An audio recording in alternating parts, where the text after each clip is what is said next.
Buenas tardes a todos. ¿Qué tal? ¿Cómo están? Bueno, bienvenidos a una segunda sesión de Apreditors y esta vez vamos a hablar sobre COVID-19 segunda ola. Bueno, para empezar, me gustaría presentar a un invitado súper especial que hoy nos acompaña, el doctor Germán Málaga. Doctor Germán Málaga, muy buenas noches.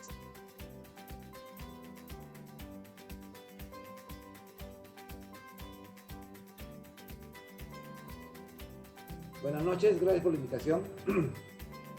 Gracias, doctor, por estar con nosotros. Bueno, quería comentarle que dentro de nuestro Zoom también se encuentran algunos de nuestros voluntarios de APREDI como tal. Y bueno, en mi caso, yo soy la coordinadora general. Gaby, por favor, preséntate.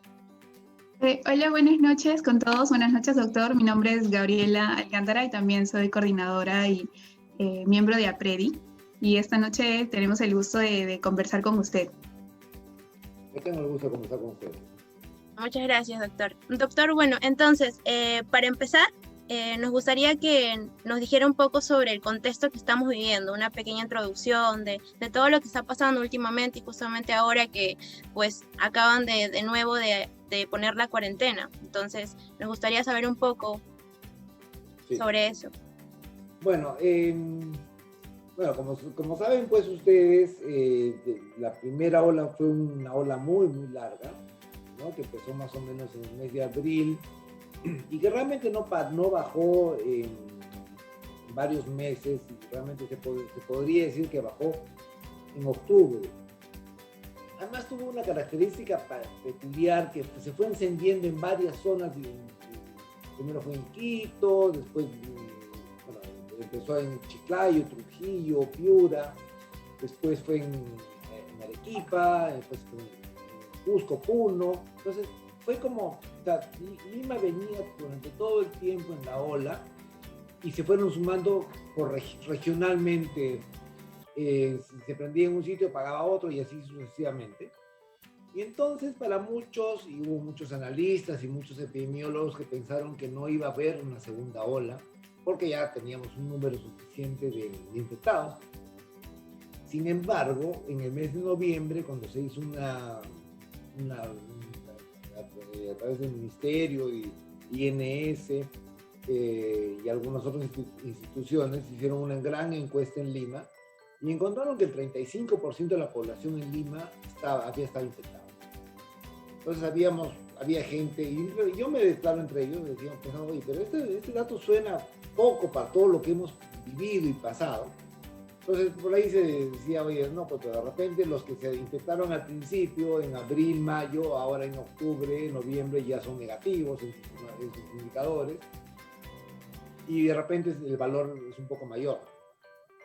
Pero claro, por otro lado decía, pues también pueden haber muchos falsos positivos, ¿no? Entonces finalmente se quedó que era como el 35%, lo cual era ya preocupante porque indicaba que había un 65% de gente vulnerable. Entonces siguieron pasando las semanas, se abrió la economía y ciertamente sí hay gráficos bien interesantes ahora a través de estos Google Maps y esas cosas, en los cuales se veía como desde el mes de noviembre, desde la primera semana de diciembre, empieza a subir la movilización en Lima. Y lo que venía siendo una bajada de casos, se detiene la bajada de casos en ese mes, se mantiene más o menos estable hasta la segunda semana, primera semana de diciembre, segunda semana de diciembre, y de ahí empieza a subir. ¿Qué características debieron haberse notado? La primera es que desde la quincena de diciembre empieza a haber el número de positivos. Es cierto que nunca se han hecho suficientes casos en el Perú en general de pruebas moleculares, pero lo que llamaba la atención era que de las pocas pruebas moleculares que se hacían, se fue incrementando el número de positividad, ¿no? Mientras que en noviembre eran menos del 10% o alrededor del 10%, empezaron a subir 10, 14, 18. Y para fines de diciembre teníamos como 18% de pruebas positivas dentro de las moleculares que se hacían en Lima. Y eso seguía incrementándose. Y bueno, ustedes creo que no es secreto, bueno, que yo dirijo un ensayo clínico de vacunas en el cual, y en el ensayo clínico, un aspecto que es importantísimo, pues, que es capital, bueno, además de demostrar la seguridad, es demostrar en cuántos se infectan dentro de los voluntarios, y solo así se puede hacer el cálculo de la eficacia que puedan tener las vacunas. Y mientras que en diciembre pues era, oye, nunca vamos a llegar a los casos, de pronto las últimas semanas de diciembre empezamos a subir, y claro, diariamente citábamos a 20 sintomáticos.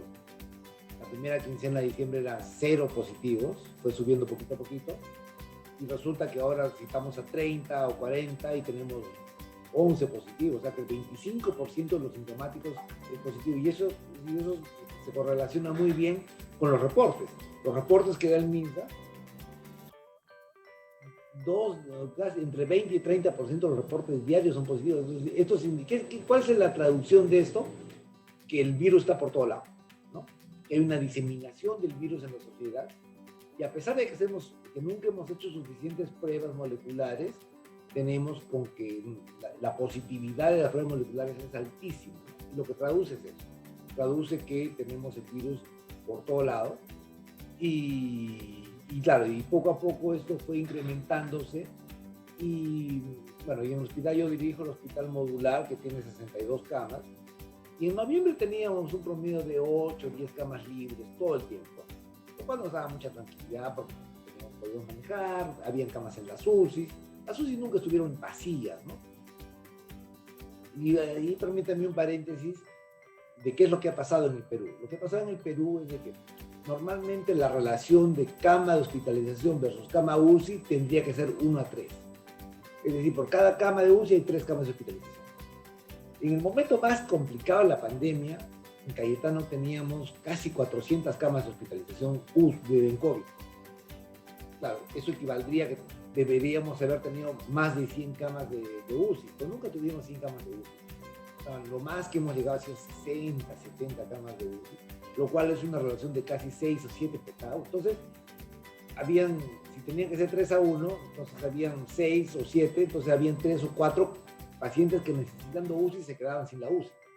Como fueron reduciendo el número de casos, entonces llegamos a un momento en que sí teníamos equilibrio, porque al final nos quedamos como con 80 camas de hospitalización y habían 30 camas en la UCI, lo cual era muy cómodo para nosotros, porque los pacientes que necesitaban la UCI automáticamente tenían un espacio en la UCI.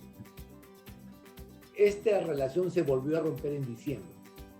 En diciembre nuevamente, sobre todo la segunda quincena y entre Navidad y Año Nuevo, nuevamente se llenó el modular, ¿no? Se tuvo que reabrir salas que ya se habían cerrado la última semana de diciembre y la primera semana de enero. Y claro, y la expansión a partir de ahí ha sido incesante.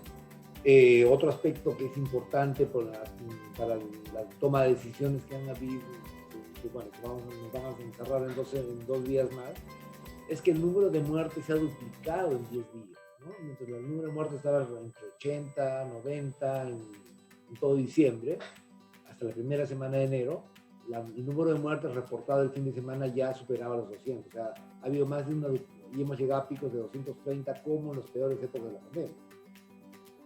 Entonces, todo esto, pues, lo que ha convencido a nuestras autoridades de lo que querían denominar un pequeño rebrote, ha terminado siendo una segunda ola bien confirmada, y las características desde el punto de vista técnico que se tienen para determinar que hay una segunda ola es, 1, el número de positivos entre los sintomáticos, y 2, el número de muertes.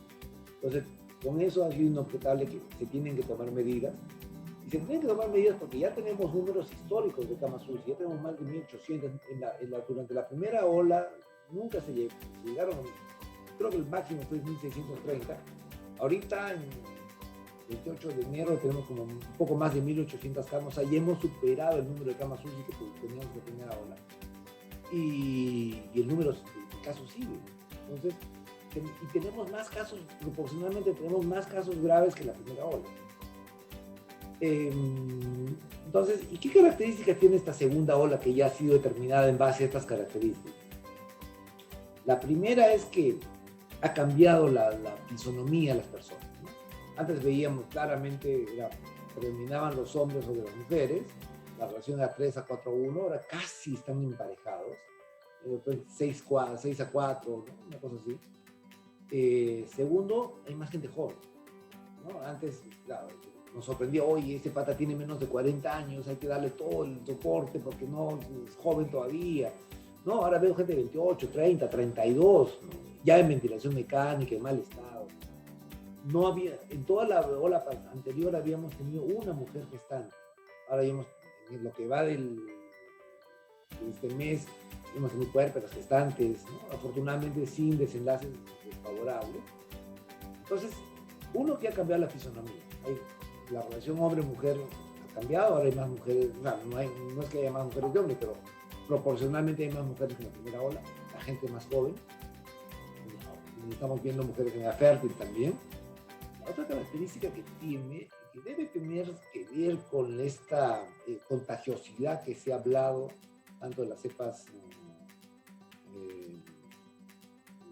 sudafricana y la inglesa sobre todo. No hay tanta descripción con relación a la cepa de Manaus, si tiene también eso. Pues se habla que son más contagiosas, entonces como que exploten las familias, ¿no? Entonces vemos familias enteras de gente que se ha contagiado a la vez. Y claro, lo cual es un problema porque los dramas familiares son impresionantes. O sea, hay toda una historia para contar los dramas. Una señora que sobrevive, que ve morir al hijo y al esposo, una señora que hoy día tuvo un alto flujo directo al alto flujo, y lo primero que me dice, doctor, que necesito hablar con mis hijos porque mi esposo murió antes de que yo viniera y no sé qué es de los hijos. O sea, dramas inimaginables. Entonces, claro, el teléfono, puede hablar con los hijos. Pues claro, esa mujer ya cuando salga va a tener que hacerse cargo de los hijos adolescentes que han estado prácticamente abandonados casi por 3 semanas, y una serie de dramas, ¿no? Familias enteras que se han descompuesto con 3 o 4 miembros muertos. Entonces, esa es otra característica que tiene. Otra característica que hemos visto, que normalmente son cuestiones clínicas, que eso nos ha llamado a buscar ayuda de la gente que hace secuenciamiento en Perú, Pablo Fukayama, Mariana Leguía. Decirlo, oye, lo que estamos viendo es distinto, ¿no? O sea, bueno, personalmente yo estoy viendo COVID desde el principio de los tiempos, y ya uno se acostumbraba a lo que pasaba, ¿no? Digamos, la persona promedio era un hombre gordo, que llegaba al hospital como al 7º, 8º día, que si iba bien, si decía fracaso respiratorio, eso ocurría como el 8º a 10º día, ¿no? Ahora no. Ahora la gente viene el 5º día y ya viene mal. Y no solo eso, sino que viene, digamos, gente que hemos hospitalizado por factores de riesgo, por ejemplo. Y le dices a esta persona, tiene PAFI 300, hay que observarla, tiene factores de riesgo, obeso, diabético. 48 horas el PAFI está menos de 100. O sea, avanza rápidamente. La presentación es precoz y el avance es rapidísimo. Entonces, esas son las características que hemos notado y por lo cual hemos pedido y hemos dicho, oye, no va a ser que haya un linaje distinto peruano que tiene un comportamiento distinto, más rápido, más agresivo, se presenta más temprano. Es un poco lo que estamos viendo hasta ahora en segunda ola. Entonces, en resumen, creemos que hay un comportamiento clínico distinto, definitivamente ha cambiado la fisonomía de las personas, pero eso también se ha reportado en otros sitios. Lamentablemente estamos viendo gente joven, y a veces ni siquiera obesos, ¿sabes? Que están tan obesos que ya se complican y tienen complicaciones, ¿no? Severas. No tenemos camas en ventilación mecánica, para ventilación mecánica, a pesar, por ejemplo, hoy día no había ni un alta en la UCI, lo cual nos complica y genera pues un embalse hacia atrás, porque claro, hemos aprendido a hacer cosas durante la primera ola, ¿no? Al principio había mucho temor para, por ejemplo, poner sistemas de alto flujo, sistemas de FIPA por los aerosoles. Ya no le tenemos miedo, entre otras razones porque el hospital modular que tenemos es un hospital que tiene activación negativa, y poco a poco nos hemos ido aprovisionando estos equipos. Tenemos 25 de estos equipos y va a llegar un cargamento de 15 de marzo, que vamos a tener como entre 40 y 50 camas con alto flujo y CIPAS en Cayetano. Nos ayuda muchísimo a prevenir que los pacientes vayan igual hay personas que no lo toleran y necesitan ventilación mecánica, o ya no está pasando que, oye, lo que les decía, el mejor mes de todos fue noviembre, porque en noviembre sí, oye, hacíamos como en el libro, ¿no? usted es un paciente, tiene menos de 200 de PAFI, el sistema de alto flujo, no iba bien, hacíamos sus cálculos con los scores que usamos para determinar si hay éxito. Oye, hay un fracaso en el sistema de alto flujo, de ventilación mecánica, y se conseguía. Eso ya no se consigue desde todo este mes. Y nos complica, pues, porque, digamos, hay personas que uno le pone alto flujo y si fracasa y no hay ventilador, esa persona la vamos a ver irremediablemente agonizar durante días, ¿no? Y eso carga muchísimo, ¿no? Genera mucha desmoralización en las enfermeras, los médicos. La otra es, ya tenemos pues equipo contado, por más que nos hemos aprovisionado, tenemos ya 30, pero llegan y pacientes con las características clínicas que les he referido, y necesitamos más, pero no tenemos, entonces tenemos que empezar a seleccionar, ¿no? A este sí, a este no. Por ejemplo, a mí esa es una cosa que a mí sí me carga muchísimo, ¿no? Así me afecta muchísimo desde el punto de vista de que quién soy yo para estar seleccionando y bajo criterios porque hay que aceptar que no hay muchas cosas escritas en COVID, ¿no? Hay esa evidencia preferida de otras enfermedades. En adultos no usábamos alto flujo antes del COVID, básicamente. En Perú casi no se usaba, muy pocas personas lo han usado. Era más anecdótico el uso. Hemos tenido que aprender a usarlo para una nueva enfermedad, con nuevas características. Entonces, los criterios de admisión que tenemos, buena parte de nosotros los hemos ido generando en el tiempo, ¿no? Entonces, pero que ahí en base a esos criterios es que tomamos decisiones. Entonces, eso a mí me afecta muchísimo. Pero ahí estamos pasando esta segunda ola. Esperemos que estas medidas que se han tomado puedan reducir que a diferencia y por eso cuando empezaba, yo tengo más expectativas en este encierro, que se reduzca, porque estamos todos más o menos al mismo nivel. Estas 9 provincias que se han cerrado, o regiones como se han calificado, todas tenemos más o menos las mismas características. Incremento rápido de casos, han ocurrido casi en simultáneo. Entonces, de modo que un encierro por 2 semanas, esperemos que baje pues, el número de casos, baje el número de contagios, y nos puedan dar un alivio para más adelante. Entonces, complicado además porque, claro, uno dice, sí, la mayoría de nosotros seguramente no va a poder encerrarse y tranquilo, pero hay gente que vive el día a día, ¿no? ¿Cómo se hace para que esa gente tenga su sustento alimenticio, su seguridad alimentaria, alcanzar el bono? ¿Se podrá dar el bono a todos los que realmente necesiten? ¿No? Por ejemplo, una población que a mí me genera muchísima angustia y en verdad los migrantes, ¿no? Yo sé que hay una serie de prejuicios contra la gente venezolana, pero la gente venezolana no tiene ningún respaldo. La mayoría eran gente informal, no tienen bono, ¿no? Están registrados, no tienen bonos culturales. Entonces puedes pensar, ¿de qué vive esta gente? ¿De qué va a vivir esta gente 2 semanas? Pero bueno, lamentablemente pues han habido que tomar estas decisiones, así que ahí estamos. Ese es el punto. Eso es un poco el resumen de esta segunda ola de lo que tenemos, ¿no? Sí, doctor, muchas gracias por ese resumen. Sí, pues como usted dice, se nos ha presentado de nuevo un escenario complicado, un escenario en donde a muchas familias les está costando en todos ámbitos en realidad. Y bueno, nosotros hemos recolectado una serie de preguntas que nos gustaría realizarlas, pero antes de eso me gustaría mostrar un poco la imagen de la sala situacional que tenemos hasta ahora a nivel nacional, para que las personas que nos están viendo puedan ver un poco cómo estamos realmente, ¿no? Y pues ahí en la imagen ustedes ven la cantidad de fallecidos que ha habido hasta el 27, hasta el día de ayer, porque esto recién se ha actualizado. ¿Cuántos fallecidos hay? Que ha sido más de 40.272. La cantidad de infectados también, y el total de casos, que es más de 1 millón, por cómo lo ven ahí. Entonces es algo que ha ido aumentando, hemos visto incluso en las curvas que se nos ha presentado en la televisión, todo este tipo de aumento, ¿no? Que está provocando que muchas más personas mueran, y depende de nosotros cuidarnos, prevenir contagiarnos y cuidar a nuestras familias. Y bueno, entonces ahora vamos a empezar con una serie de preguntas que hemos recopilado, doctor, para usted, lo que normalmente, lo más común que pregunta. Y bueno, le doy el pase a Gabs, que va a empezar con esta sesión. Ok, muchas gracias, Lady. Muchas gracias, doctor, por el resumen.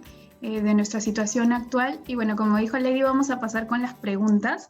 La primera de ellas es respecto a la forma de transmisión del COVID y las personas preguntan si es que el virus puede viajar grandes distancias a través del aire. Buena pregunta. En realidad, hemos aprendido bastante en estos tiempos. Primero hay que establecer que este es un virus respiratorio, ¿no? Es un virus respiratorio. Nos ha costado trabajo y tiempo aceptar que los aerosoles son importantes, ¿no? Bueno, finalmente se ha aceptado que es un componente importantísimo. Entonces, los componentes que se tienen de transmisión esencialmente son uno, el contacto directo a menos de 1.5 metros, en el cual sí, pues hay otras microgotitas de flujo que llevan directamente el virus y penetra a través de bueno, si no hay máscaras directamente, y si hay máscaras, depende del uso de máscaras. Y la otra, el otro gran componente es el de los aerosoles. Entonces, ahí es donde los ambientes cerrados, poco ventilados, por más de 15 minutos, juegan un papel importante. Si hay transmisión a distancia, es un poco difícil de sustentar, ¿no? Porque, digamos, con este virus, como para cualquier otra enfermedad infecciosa, se necesita de un inóculo. Entonces, si estás en un ambiente abierto y no va a haber suficiente inóculo de virus como para que, estás corriendo y por ahí, pues, hay un virus volando y que ese virus no va a tener suficiente compañía como para tener el inóculo que uno requiere para infectarse. El otro gran tema, pues, han sido siempre las superficies y toda la locura que hay detrás del uso de protección de ropa, de gorros, zapatos, guantes, limpia pies. Sí es importante que nos limpiemos pies, de hecho en otros países la costumbre desde siempre es no entrar con los zapatos de la calle a las casas. Creo que eso es una buena costumbre. Pero de ahí a que haya que estar limpiando, echando el alcohol, y eso es una transmisión para el COVID, no tiene mucho sentido. Es lo mismo todo este tema con las bolsas y con las cosas. Es poco probable, ¿no? Está bien que se mantengan algunas de estas como prácticas de buena costumbre, pero realmente lo que tenemos que protegernos es una buena máscara, protección facial, protección de los ojos, aseo de las manos. Esas son las cosas que no debemos dejar de tener en cuenta. Evitar los espacios cerrados, evitar los espacios de ventilación, evitar estar mucho tiempo en esos espacios, ¿no? Y ahí es donde los transportes, los viajes son complicados, porque si viajas en tu colectivo cerrado, te vas a infectar, pues, ¿no? Si hay uno de ellos está contaminado. Entonces, eso creo que es lo que más hemos aprendido con relación a la transmisión del COVID. Muchas gracias, doctor, por aclarar ese punto. Bueno, entonces, continuando con las preguntas, nos ha llegado una sobre ¿el contacto con heces de una persona infectada puede contagiar del coronavirus? No se demostraba esa vía de transmisión. Desde temprano, desde abril o mayo, ya se demostraba que había presencia de coronavirus. De hecho, acaba de salir un artículo de los chinos que demuestran que hay más sensibilidad en el hisopado anal para detección de presencia de COVID, ¿no? No creo que sea muy popular ese método de diagnóstico, pero sí existe planteado como una posibilidad, porque sí hay una eliminación de las heces, pero nunca se ha demostrado que haya un componente fecal oral, ¿no? Es decir, tiene que entrar la vía respiratoria. No se ha demostrado que porque para que las heces tengan importancia, tendría que haber una aerosolización de repente, pero digamos, si una enfermedad gastrointestinal, enterovirus, tienes que comértelos, el virus, y el virus ahí darte enfermedad. Eso no se ha demostrado con el virus del COVID. Gracias, doctor. Gaps. La siguiente pregunta es si es posible contagiarse de COVID-19 por contacto con una persona que no presente ningún síntoma, que es lo que conocemos como los portadores, ¿verdad? Hay que recordar que los que no tienen ningún síntoma hay dos grupos, ¿no? Unos que son los asintomáticos, ¿ya? Y otros que son los presintomáticos, ¿ya? Y la diferencia entre uno y otro es la carga viral. Y ha habido mucha discusión desde los memes, que a raíz de unas desafortunadas Y creo que desafortunado, porque no creo que lo haya querido decir como lo dijo la ministra, de que los asintomáticos solo contagian cuando respiran. Pero depende del grado pero un asintomático puede contagiar, sí puede contagiar. ¿Y cuánto es el porcentaje se han hecho en otros sitios? Hay un estudio japonés que revelaba que entre 2 a 3 de los contagios conocidos ocurrían desde asintomáticos. O sea, tiene una participación baja, pero sí tiene una participación que va a depender de qué es lo que hace. Si es el enamorado o la enamorada y tiene un contacto, o sea, va a contagiar de todas maneras, aún cuando tenga poca carga viral. Si está en un ambiente ese asintomático, está cantando, está gritando, va a eliminar más virus, también puede contagiar, ¿no? Pero sí, o sea, lo que se ha determinado es que sí contagian, que sí participan entre 20 y 30% del total de contagios, pero los que más contagian son los presintomáticos. Me parece que está bien hoy día, ¿no? Y que mañana empieza con los síntomas, ese es el peligroso, ¿no? Ese es el peligroso. Y claro, y ahí es y los primeros días de enfermedad, cuando también se contagia más, ¿no? Primero, segundo, hasta el quinto día. Y por ejemplo, ahí una cosa que siempre hemos reclamado es, nunca ha habido un mensaje del gobierno que diga, oye, si tienes un síntoma respiratorio, cualquiera que sea, eso puede ser COVID hasta que se demuestre lo contrario. Aíslate. Y además, darte un beneficio para que te puedas aislar sin problema. Eso nunca se ha hecho, ¿no? Y claro, de hecho hemos hecho la encuesta en el hospital, con el doctor Shiro se le ocurrió la idea, y les preguntamos a los pacientes, ¿usted desde cuándo empezaron sus síntomas? Hace 7 días. ¿Qué pensó que tenía cuando empezaron sus síntomas? Me dicen cualquier cosa, de gripe, rinitis, bronquitis, asma, bronco, en los términos que usan nuestros pobladores, ¿no? ¿Y por qué no pensaste que era COVID? Ah, no, pues porque no era grave. Evidentemente ahí hay un problema de comunicación, o sea, nunca les dimos mandar el mensaje claro. Entonces, claro, la gente, ¿y qué hiciste? Bueno, pues tomé Panadol, seguí trabajando, subí el metropolitano, me subí en el colectivo. Entonces, claro, si la población ha sido suficientemente educada, si no tiene mensajes claros, entonces, claro, y es el punto, que nunca hemos hecho lo suficiente para educar, nunca hemos hecho lo suficiente para prevenir los contagios. Creo que era importantísimo, bueno, y nos sigue pasando la factura ahora porque seguimos con esa carencia. Sí, es cierto, doctor. Bueno, continuando, es una de las preguntas que realmente lo he escuchado desde inicios de pandemia, pero aún así, a pasar del tiempo, al traspasar el tiempo, aún muchas personas se lo siguen preguntando, y es el hecho de cuánto tiempo transcurre entre la exposición al COVID-19 y el desarrollo de los síntomas. Más o menos entre 5 a 7 días. ¿No? Ese es el tiempo, 5 a 7 días. Y más o menos bien exacto, ¿no? 5, 6 días. Y claro, pero además hay que tener en cuenta que por eso es importante esta enfermedad, porque el tercer día ya uno podría tener síntomas, tenía por el virus y empezar a contagiar. Tercer, cuarto día y el quinto día recién tener síntomas. Ese es uno de las grandes fortalezas que tiene este virus para ser tan contagioso. Porque si uno lo ve como tal, es un virus bien monstruo, es un virus que muere rápido con alcohol, todos los desinfectantes lo matan al toque, ¿no?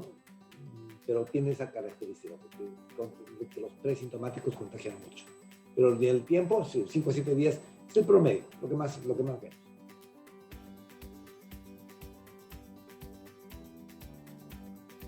Ok, doctor, continuando con las preguntas, tenemos, con relación a los síntomas de la COVID-19 y que se presentaban con la cepa común, ¿ha habido algún cambio en la presentación clínica con las nuevas cepas? Sí, lo mencioné un poco al principio, ¿no? Hemos visto que clínicamente nos parece, la observación que tenemos varios clínicos, que es la persona hace fracaso respiratorio más temprano. Es decir, con la cepa o la primera ola, la gente se ponía mal como el séptimo, octavo, 10º día, ahora se empiezan a poner mal el 5º día. Y el deterioro desde que empiezan en 48 horas, simplemente pasan de estar más o menos PAFI ¿te acuerdan del PAFI, no? En PAFI de 300 a 80 en 48 horas. Es así, o sea, ataca más rápido y ataca más está más precoz en términos de fracaso respiratorio, y la evolución, una vez que esto ocurre, es más rápido. Entonces la persona podría estar entrando a ventilación mecánica al octavo día, cosa que antes demoraba. Gracias, doctor. Bueno, entonces, justamente que Gaby ha hecho una pregunta de síntomas y es muy importante el hecho de que las personas aprendan a reconocer los signos de alarma. La pregunta va en relación a eso. ¿Cuáles son los signos de alarma del COVID-19? Bueno, lo primero es... lo primero sería qué hacer, ¿no? ¿Qué es lo que hay que hacer cuando uno tiene COVID-19? Hay que tener en cuenta siempre que el 80-85% de los casos van a ser casos leves, que no van a requerir nada. 10 al 15% son pacientes que van a necesitar hospitalización, y 5% son aquellos que van a necesitar UCI o ventilación mecánica. Eso es la proporción. Y entonces, ¿qué hacer al principio? Si uno tiene bastante líquido, ganador para los síntomas, hay pues toda una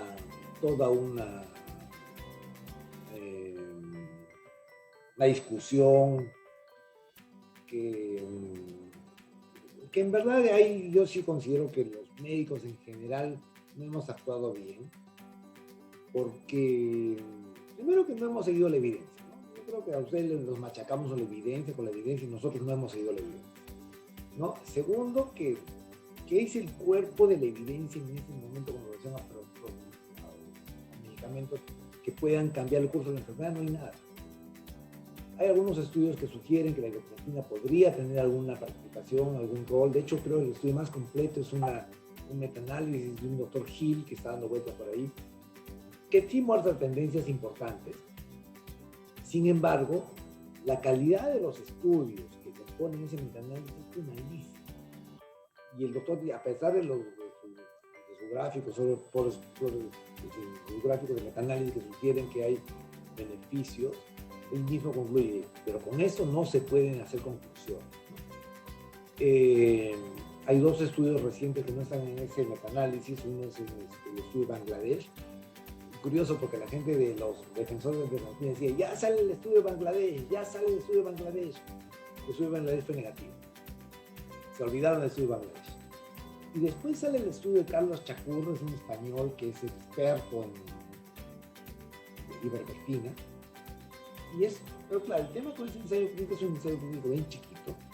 El objetivo primario del ensayo clínico era eliminación de detección de la COVID-19 a los 7 días con el uso de ivermectina versus placebo.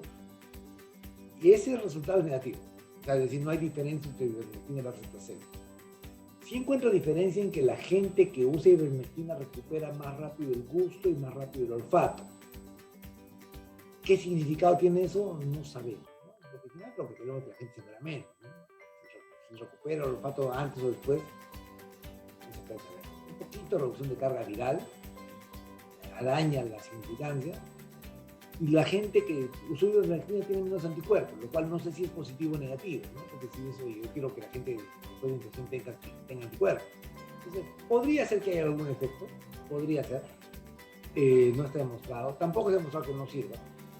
Ya depende, yo creo que esa tiene que ser una decisión individual del médico con su paciente, ¿no? Es decir, oye, no hay nada, esta es la evidencia que tenemos, yo creo que deberías usarla, yo creo que no deberías usarla, ya, tendría que ser una discusión, porque digamos estamos en ese punto, tendría que ser como uso humanitario, sin evidencia que sustente ni uno ni lo otro, pero lo que sí quiero dejar claro es que la profilaxis con ivermectina no tiene ningún sentido de ninguna naturaleza. La ivermectina es una molécula que dura 18 horas en el cuerpo, que no tiene efecto residual, que no tiene metabolitos activos. La pena que uno se toma la ivermectina hoy día, mañana ya no tiene ivermectina en el cuerpo. Pensar que una molécula ausente pueda protegerte por 5, 10, 20 días es totalmente carente de sentido común, carente de lógica, por lo tanto, no tiene sustento fisiológico, no tiene sustento farmacocinético, no tiene sustento farmacodinámico. O sea, eso es claro. Si funciona en fase temprana para cambiar el curso de la enfermedad, yo tengo mis dudas, pero no puedo decir que negarla completamente. Y personalmente tendría que ser una decisión personal. Saliendo de ese paréntesis, Panadol agua, tu oxímetro de pulso, ir temprano al hospital.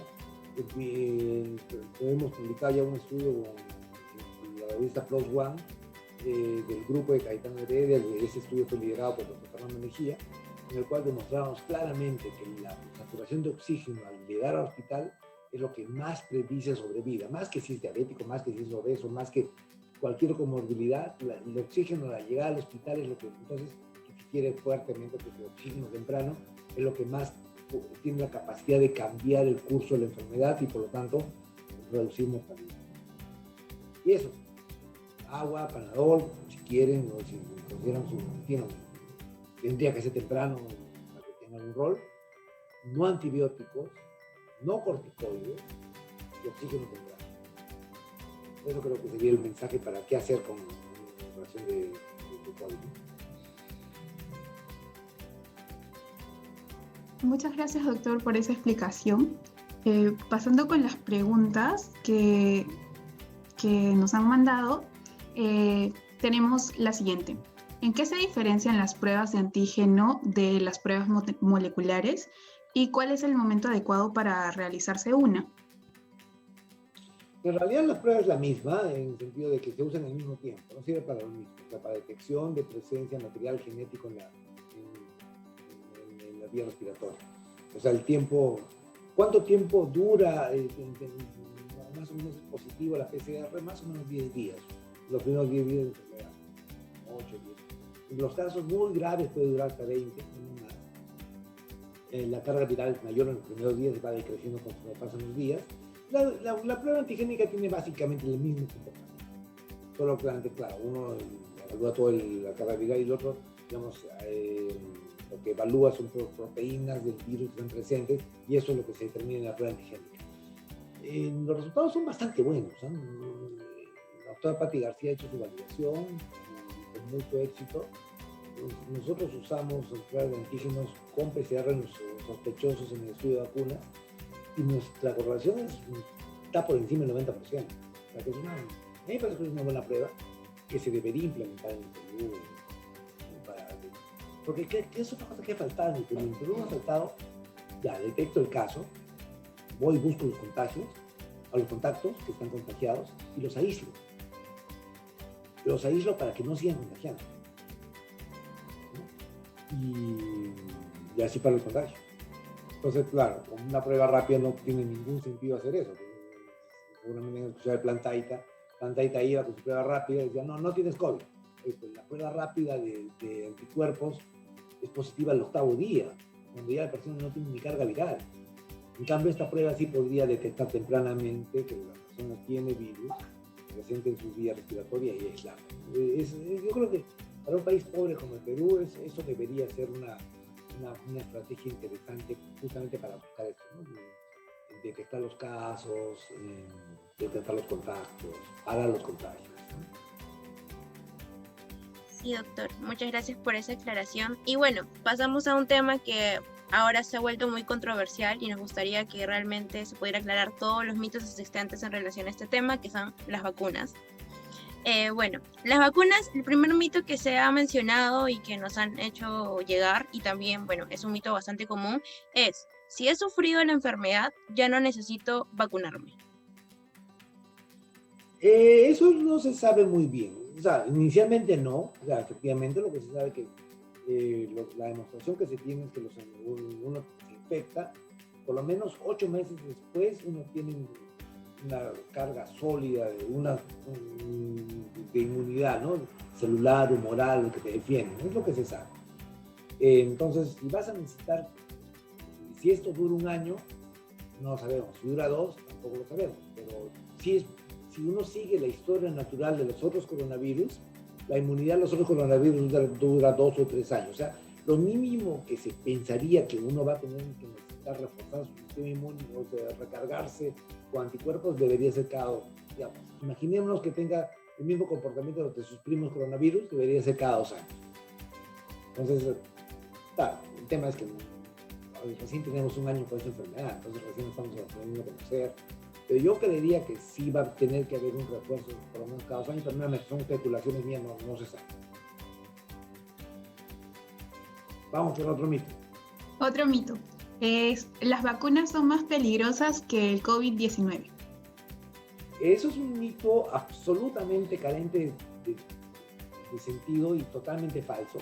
Y la razón es la siguiente. Ya en ensayos clínicos hay más de, si sumamos todos los ensayos clínicos, hay 150.000 personas en ensayos clínicos y no son más.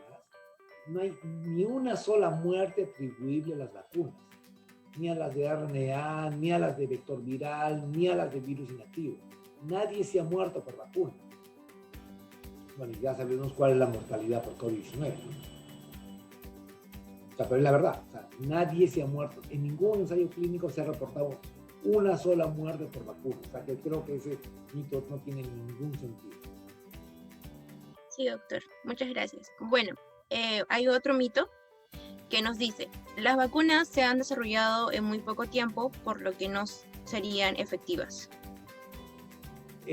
Bueno, eso no tiene nada que ver con la efectividad, tendría de repente más que ver con la seguridad, ¿no? Porque la efectividad la demuestras en los ensayos clínicos en que te reduce la...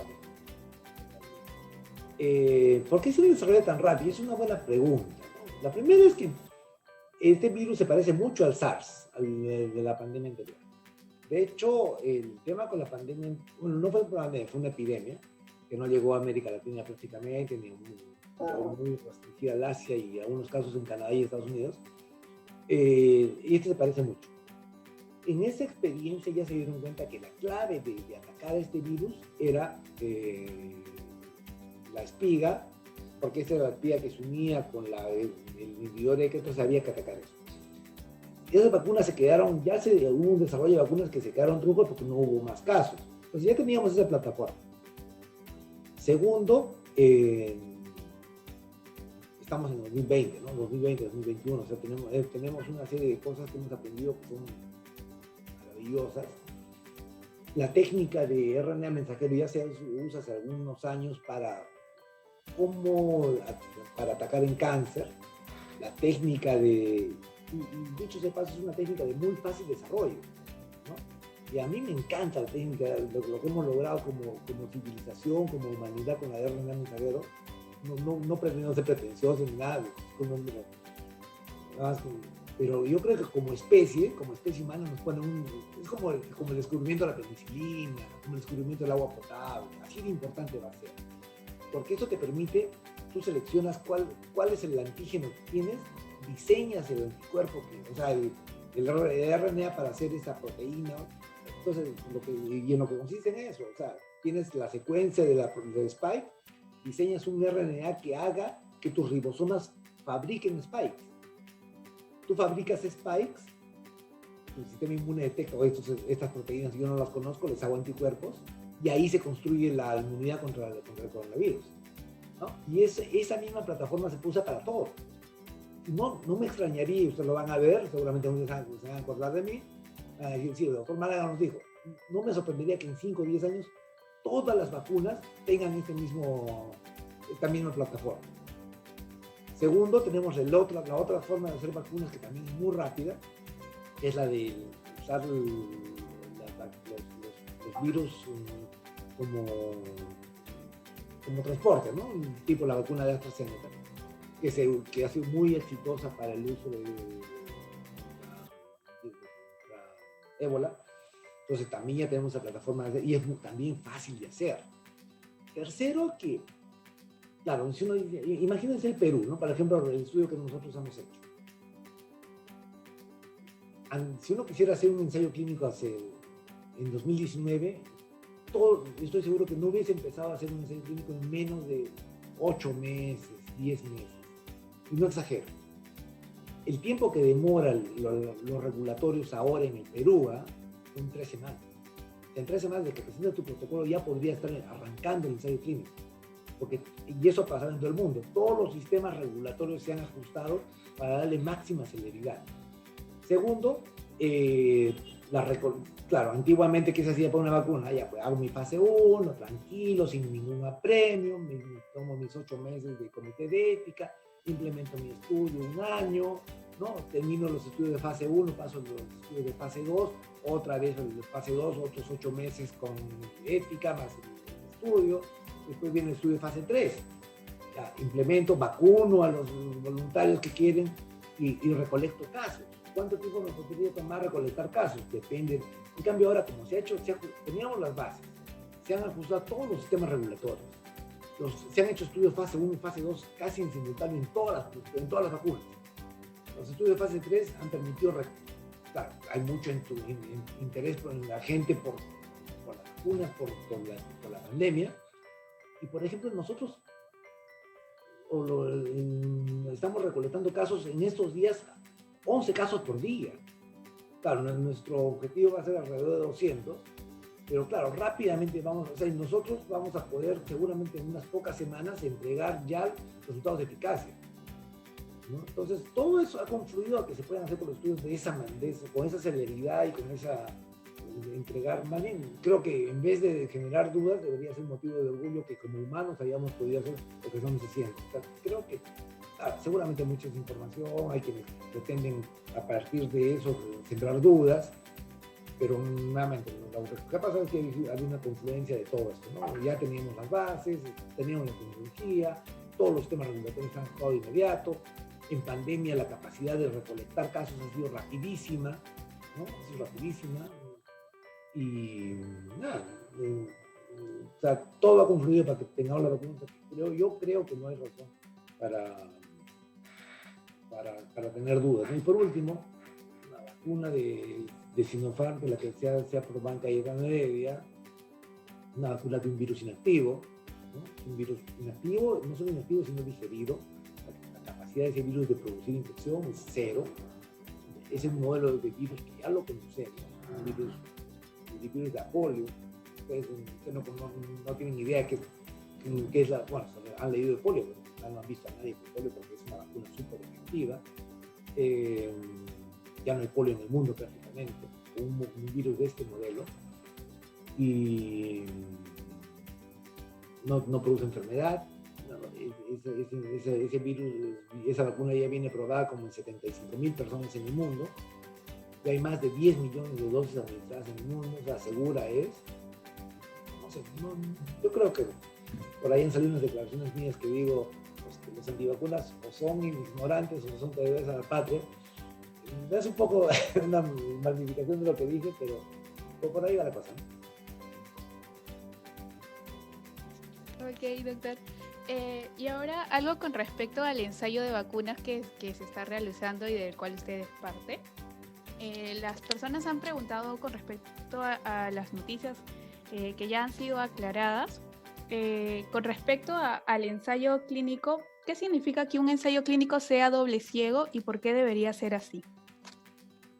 Ya, a ver, en la filosofía de un ensayo clínico es que, digamos, desde el punto de vista terapéutico, las vacunas son una forma terapéutica.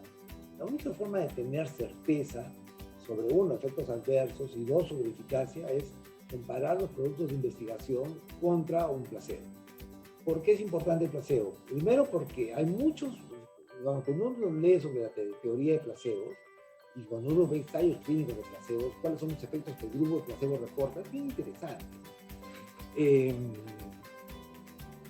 mí siempre me gusta poner un ejemplo de un ensayo clínico que es bien loco, o dos ensayos clínicos son bien locos. Uno que es un paciente que tiene hiperfunción renal refractaria, severa refractaria.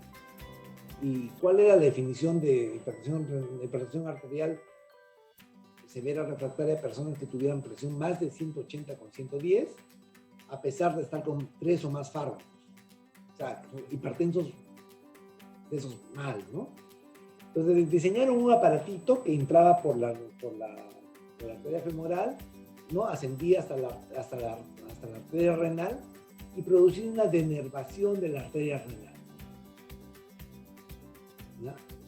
Hicieron eso, un grupo a los cuales les denervaban, y a un grupo que les hacían toda la finta, pero no los denervaban, ¿no? Un procedimiento fantasma, como se llama. ¿Y cuál creen que fue el resultado? No hubo diferencias significativas. Los dos redujeron, ojo, los dos redujeron como un poco más de 10 puntos, de 180 a 170, pero no hubo diferencia significativa entre el grupo placebo y el grupo de los que tuvieron realmente la denervación de la arteria renal, ¿no? hay otro estudio también interesante que para entender cuál es el efecto placebo en pacientes que tenían lumbalgia.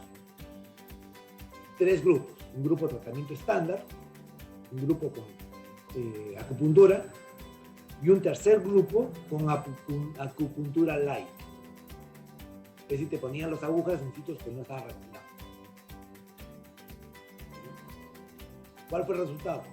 A las 4 semanas, el grupo de acupuntura y el acupuntura light eran mejor que el tratamiento estándar y eran exactamente iguales. A los 6 meses no hubo diferencia. ¿Ya? Entonces, el efecto placebo como efecto para determinar efectos adversos es realmente importante. Entonces, ¿cómo estableces si el efecto que te da la vacuna es por la vacuna misma, o es porque la gente pensó eso, ¿no? Y para eficacia, pues no hay otra forma de medirlo, ¿no? O sea, tienes, en el caso nuestro, tenemos, para poner el ejemplo de la vacuna de Moderna. La vacuna de Moderna, 30.000 voluntarios que tuvieron 196 casos de COVID, los cuales 11 ocurrieron en el grupo de placebo y 185 en el grupo perdón, 11 en el grupo de vacuna y 185 en el grupo de placebo, con lo cual haces el cálculo de protección del 94.5%. No hay otra forma. Esa es la forma de calcular. Y claro, y solamente para que no se dejen sorprender, claro, lamentablemente tuvimos una paciente fallecida, una voluntaria fallecida, y claro, siempre se abrió el ciego. Pues desde el punto de vista filosófico de los ensayos clínicos, ¿cuándo se abren los ciegos? Los ciegos se abren si, por ejemplo, tienes un efecto adverso que no sabes si es por el placebo o por la vacuna, porque quieres determinar si realmente la vacuna está haciendo daño. Pero estamos hablando de COVID. La gente se muere por COVID, ¿no? Entonces, claro, o sea, si ocurre un fallecimiento lamentable, todos los fallecimientos van a ser lamentables, en un ensayo clínico que está intentando prevenir COVID y consecuencias, ¿cómo vamos a demostrar si la vacuna es más efectiva en prevenir muerte que en placebo? Van a necesariamente tener que haber muertos en los estudios. O sea, no hay forma que no haya muertos. Y nada, me puede sonar frío, pero ¿cómo demuestro, cómo pruebo que realmente reduce COVID severo? Porque además, claro, además más que la eficacia como 24.5 me interesa saber, oye, que con vacunas se muera menos. Es lo que me importa como estudio. De hecho, y para eso les pongo el ejemplo del estudio de una vacuna que no tiene resultados tan buenos, es la vacuna de Sinovac con virus inactivo en Brasil. 11.000 voluntarios, eficacia 50.5%. Es una vacuna balaza. Protección de casos severos y muerte 100%. 100%. ¿Cómo demuestras que porque claro, no se te murió ninguno en el grupo de vacuna y si tuviste muertes en el grupo de placebos, ¿no? Reducción de necesidad de uso de servicios de salud, 80%. Entonces, en realidad, claro, tú dices, una eficacia del 50% no es tan buena. Oye, un momentito, pero te protege al 100% de casos severos. ¿Qué te importa pues, que tengas un par de días de fiebre, dolores musculares, ¿no? Pues, si no te vas a morir, si no vas a necesitar uso, no vas a necesitar que te vea un médico. Entonces, el tema de vacunas es bien complicado, o sea, bien complicado, bien apasionante también. Se discute sobre las... Y en verdad lo que... muchas de las cosas que se discuten son bien superficiales, nos quedamos en superficialidad y nos perdemos realmente el mensaje de profundidad. Y para romper los mitos, uno, no hay muertes atribuidas a la vacuna hasta ahora, ¿no? Y hay más de 150.000 voluntarios en los diferentes estudios de vacuna, nadie se ha muerto con la vacuna. Segundo, si uno se quiere reducir, porque también por ahí hacen una serie de conclusiones, y sí, las vacunas sí previenen muertes, sí previenen casos severos. O sea, no se dejen engañar. Si ya se está demostrando que hay reducción de muerte y reducción de casos severos con las vacunas. O sea que esa es una razón más para... Y el otro gran tema que a mí después he estado hablando del tema, veamos la foto, ¿no? O sea, países como Japón, como Alemania, tienen tercera ola, ¿no? Y no son cualquier país, ¿no? O sea, Japón es un país de primer mundo, con la infraestructura sanitaria de las mejores del mundo, con una población educada, una población que obedece la ley. Sin embargo, también tercera ola ha sido inmensa. Los alemanes, gente educada, gente que cumple la ley. Claro, también ha habido manifestaciones cuando se cierra y todo, con un sistema sanitario de los mejores del mundo, y han estado reportando 30.000 casos diarios, 1.000 muertes diarias. Imagina una cosa así en el Perú, con una tercera ola. ¿Y cuándo van a dejar de haber terceras olas? Cuando estamos inmunizados, no antes. Entonces, si hay este tema de que no nos queremos vacunar y que el 50% se vacuna, vamos a tener tercera ola y vamos a tener cuarta ola, y con los estragos económicos y sociales que esto tiene, bueno, en vidas, en muertes, en dolor, pero además, ya, pues si uno lo quiere ver desde el punto de vista frío, oye, económicamente, si tenemos una tercera ola en julio, va a ser un desastre completo. Y ya no vamos a recuperar lo que pensábamos recuperar este año en la economía. Y si tenemos una cuarta ola después, no vamos a parar de tener olas hasta que no estemos inmunizados. Yo creo que ese es un mensaje que ustedes tienen que mandar a sus familias. La única forma que paremos de tener olas es cuando estemos inmunizados, más del 70% de la población. Y la inmunización tiene que ser por vacuna. Sí, doctor, muchas gracias. Lo que usted dice es bastante cierto, ¿no? Creo que si no ayudamos o no nos vacunamos, esta situación ola tras ola sería insostenible, en pocas palabras, a todo el país. Y es algo que no queremos. Justamente a través de este tipo de actividades queremos transmitir que realmente la vacuna es algo que se debe hacer, que toda la población tiene que vacunar por la importancia que tiene esta y porque queremos evitar un mal mayor, ¿no?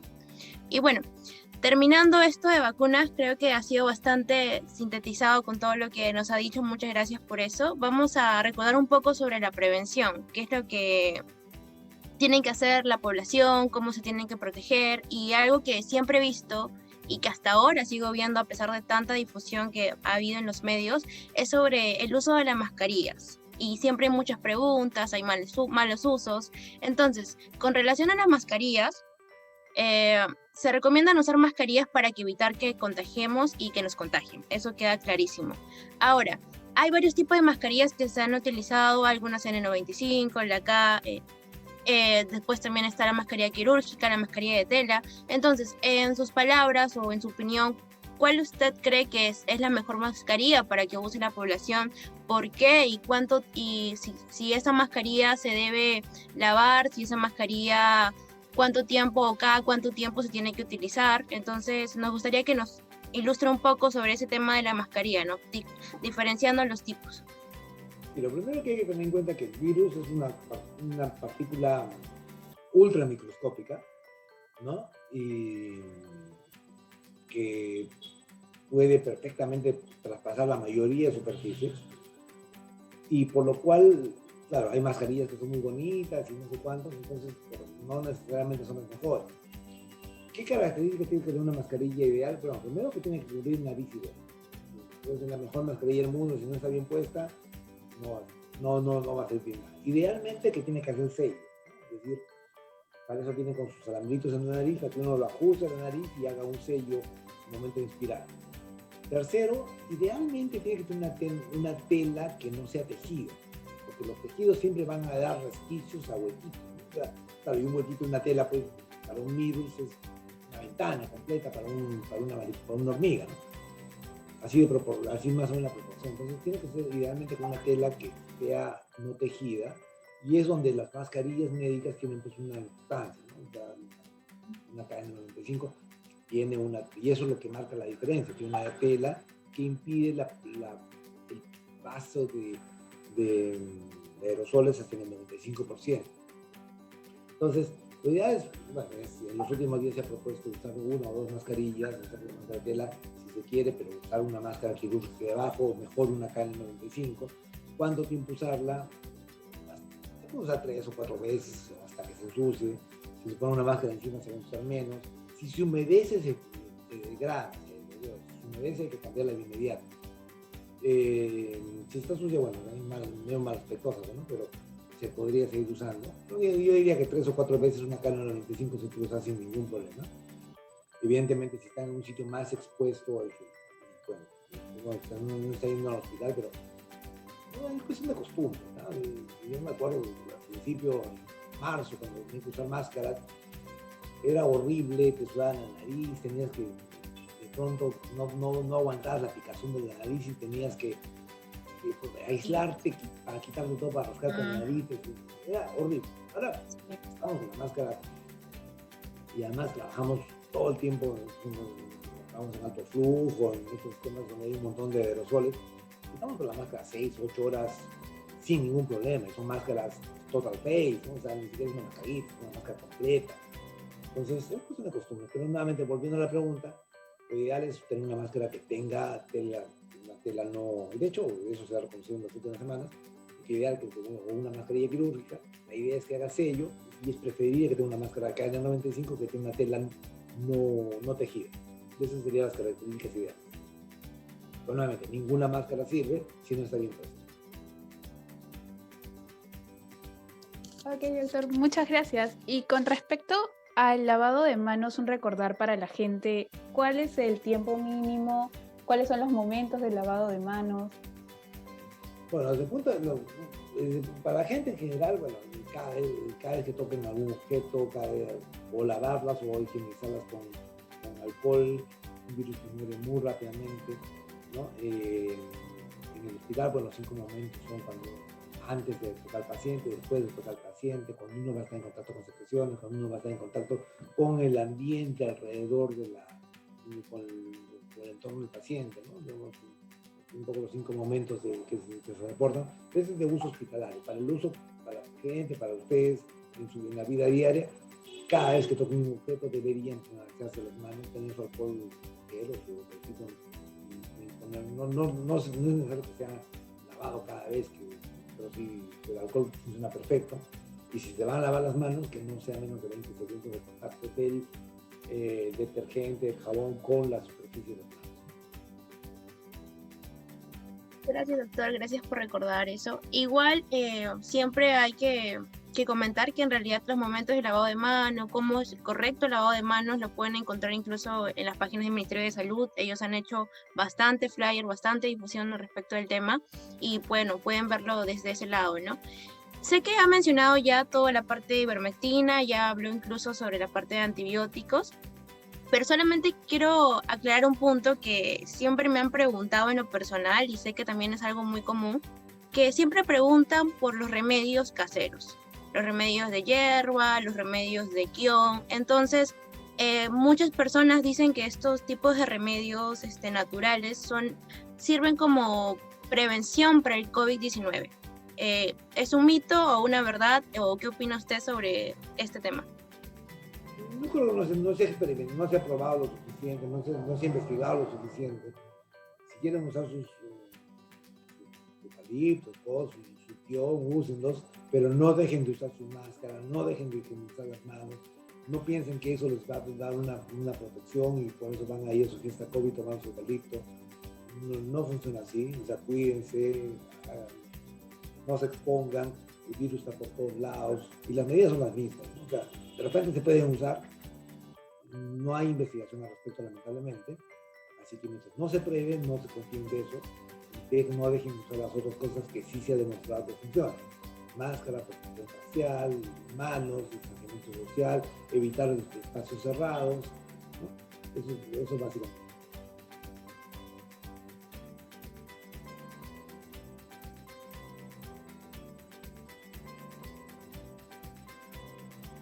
Ok, doctor, muchas gracias por aclarar ese punto. ¿Hay algo más que usted quiera comentarle a las personas que están viendo la transmisión? Bueno, pues, cuídense por favor, cuiden a sus familiares. Si hay algo que me gustaría que se queden en uno, que estamos en una época complicada y mucho contagio. Si alguien de ustedes, sus familiares tienen síntomas, paren los contagios, tenemos que hacer todo lo posible para parar los contagios.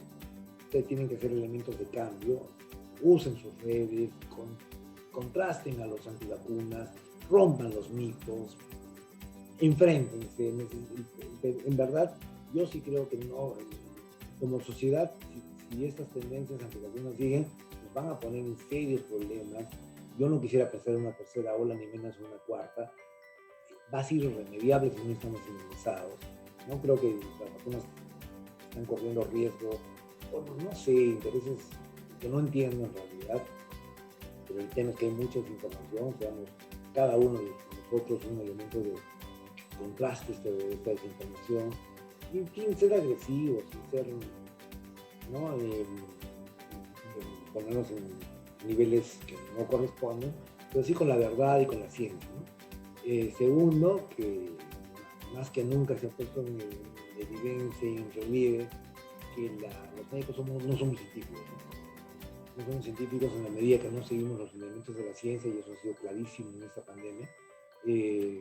Creo que es un aprendizaje para ustedes, que solamente con ciencia, con información válida, sólida, se pueden tomar decisiones apropiadas, ¿no? Cultiven eso, cultiven el hecho de que, por ejemplo, uno se da cuenta que la mayoría de médicos no tienen idea de cómo interpretar, por ejemplo, un metanálisis, y cuándo crear un metanálisis. Ustedes tienen que ser diferentes a eso. Y nada, sigan los lineamientos de la ciencia es la que tiene que guiarnos en nuestra práctica, para que nuestra práctica sea una práctica buena, que tomemos decisiones apropiadas, porque finalmente esas decisiones son las que van a repercutir, en este caso en pandemia, que nuestros pacientes vivan o no, que la sociedad se destruya o no, y nada. Sí, Gracias, doctor. Apoyarlos lo que necesiten. Bueno, antes de terminar, en realidad nos faltan unas preguntas. Justo como le comenté, dentro del Zoom se encuentran los voluntarios de APREDI y ellos tienen una pregunta para usted, algunos de ellos. Y bueno, para hacer un poco ordenado esto, me gustaría que levanten la mano, por favor, los que quieran preguntar. Chicos. Natalie, por favor, tienes la palabra.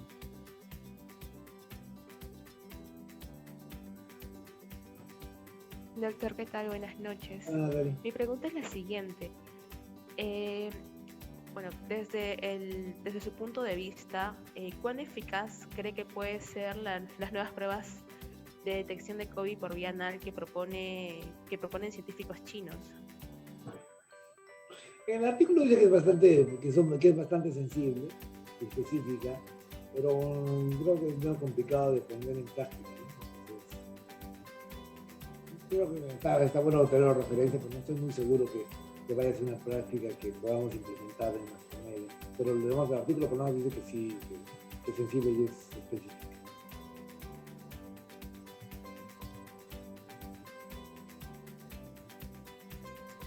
Muchas gracias, doctor. Gracias, doctor, también por eso.